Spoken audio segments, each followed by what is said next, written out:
Hello everyone, in this video I'm going to show you how to delete your Threads profile.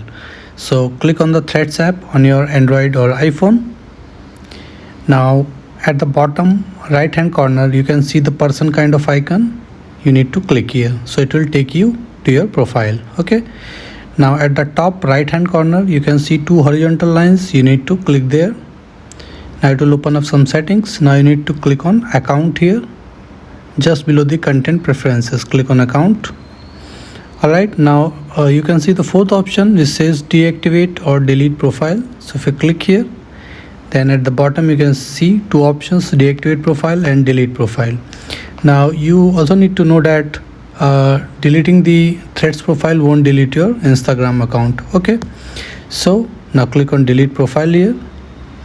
Now it will ask for your password. Once you enter the password, click on delete Threads profile. Maybe it will ask again whether you are sure or not. Simply click on delete the profile. So this is how easily you can do it. So thank you for watching the video. Please like it and subscribe to my YouTube channel. Thank you.